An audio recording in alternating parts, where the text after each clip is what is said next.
The third and final question, we'll start with Dr. Slusser. The question is, are you in favor of proposing a half-cent Okaloosa County gasoline sales tax to raise revenue for rebuilding our aging school infrastructure and creating a stronger school transportation system? Your proposal would go forward to the Okaloosa County Commissioners with a recommendation for approval or for ballot referendum. Dr. Slusser? Yes, I heard the word gasoline. I'm not in favor of a half-cent gasoline tax. I'm in favor of a half-cent sales tax. And the sales tax, 27 to 45% of the money that is spent in this county is by tourists. And the tourists, when someone comes down here and they buy a shirt at Albin's Island, and it's $7, they don't care whether they pay $7.42 or $7 and whatever, 49 cents. They don't care. We don't. When we travel, we don't worry about that half-cent sales tax. If we don't do this with the half-cent sales tax, we can fund our schools, we can fix the infrastructure, these old schools can be fixed, we can do so many things. Over in Beulah, over here in Escambia County, they're building a new middle school and a new elementary. $29 million and $34 million. And it was funded by that 1 cent sales tax that they started in Escambia County. That's why it's 7 cents on the dollar. We need to think about that. And instead of raising property taxes where all of us get hurt, and the older people, once retired, would be taking the burden. We can sit the half-cent sales tax, maybe not this year, but I pray that next year it can be put on the ballot and we can get this done for our schools. Thank you. Let's do it. Ms. Evanchyk, same question.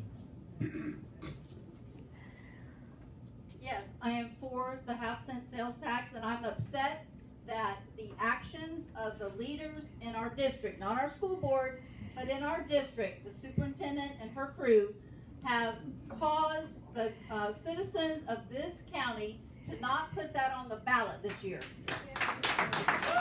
So we are missing an opportunity that we really need, and I think as voters and citizens, we need to be speaking out about that, because we are missing this opportunity. Like you said, I was saying the other day, I feel locked in because I can't drive east, west, or north around here because of tourists. So let's get their money Do it. and put it in our schools. Thank you.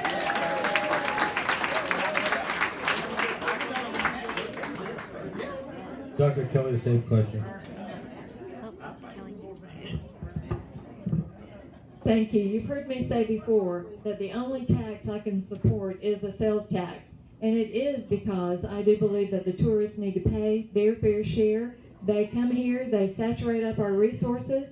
I know when I was principal at Destin Middle School in the summertime, I told the ladies at work, we're not going out for lunch because I'll never get you back in. We'd order pizza or we'd bring a sack lunch during what we called the 100 days of tourist season.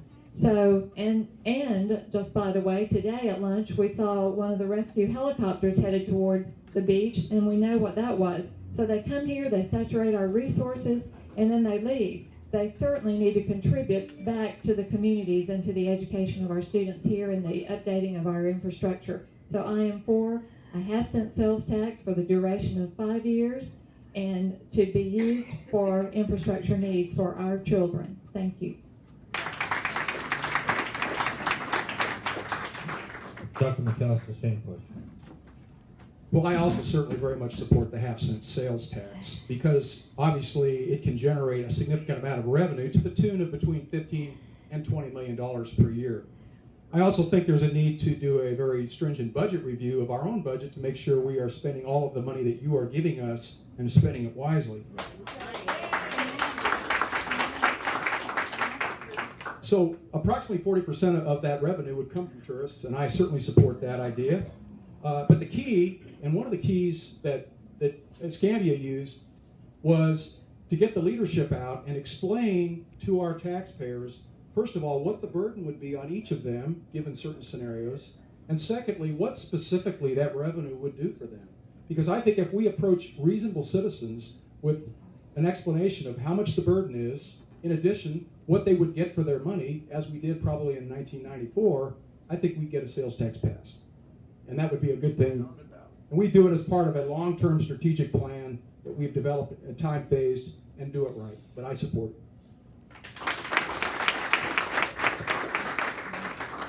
Mr. Harmon, same question. Thank you again. You heard some of the constituents speak about the half-cent sales tax, and some of the question was raised earlier. If we were to walk to you and ask, would you guys pay the half-cent sales tax? There's one of the board members that sit on the board now. She said that they would not support that sales tax because people, like Mr. McAllister said, they want to know where the money is going. The money that we already have in our county, where is that money going? Because if we take a sales tax now, and if we had it on the agenda, on the ballot for this year, and people turn it down, that'd be another 3 or 4 years before we can put it on the ballot. So I think by waiting and educating the people on what the sales tax would really generate and would do, like help our infrastructure in some of our schools and fix some of the problems that we have. So when we do apply or put on the ballot for a sales tax, we'll know where the money's going to go and what we should get to support from the people to support it. But right now, if that was on the ballot tomorrow, the people that I spoke with told me they wouldn't vote for a sales tax because right now, Okaloosa County is wastefully spending money, and we want to know where it's going now. So why would you support a sales tax? Even though we know that it would come from our tourist industry, but the sales tax by the local residents here would not support a sales tax. And that's what we got to do. We got to educate our people and let them know what the sales tax is going to be for, because our schools are 40 and 50 years old. And we do need to add wings onto our schools. And again, my time is up, but I have so much more to share with you about those certain things. Thank you very much.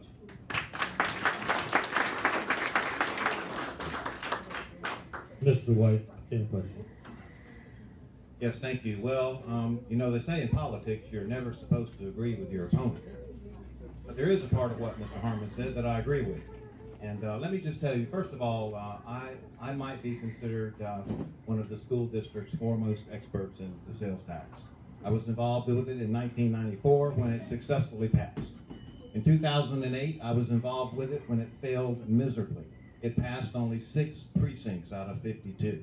And then again, 2018, I was a proponent of bringing forth the sales tax. In fact, it was brought forth by one of the members of this particular political party. And she went out, she had great support for that, and then the issues occurred in the school district, and she came back to us and said, I can't make it work now. I have to withdraw my support. And Mr. Walker said, right now, we couldn't sell dollar bills for 50 cents. And that was pretty accurate, so thank you.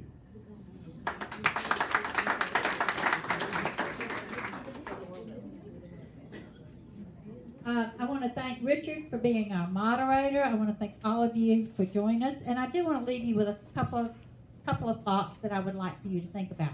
One is, could we do recycling in our schools?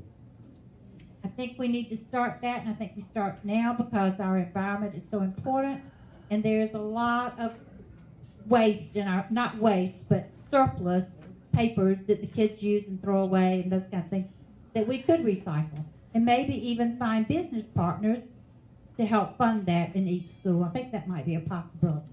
The other possible thing I would like to just mention really quickly is the lead in the drinking water that just came out on the news the other day in Tallahassee, and the schools that are older like ours might have that problem. That's another thing to think about that we didn't go into tonight. And then the late school start times, I'm going to let Dr. Keefe talk to that. No, she's not going to talk to that tonight. But I do want to thank you all for coming. That's Thursday. So y'all come Thursday, all of you candidates, and hear what she has to say at the Unitarian Universalist Fellowship in Valparaiso. We would love to see you. And now I'm going to do door prizes really quick. So here we go, because you know this is the most important part of the evening.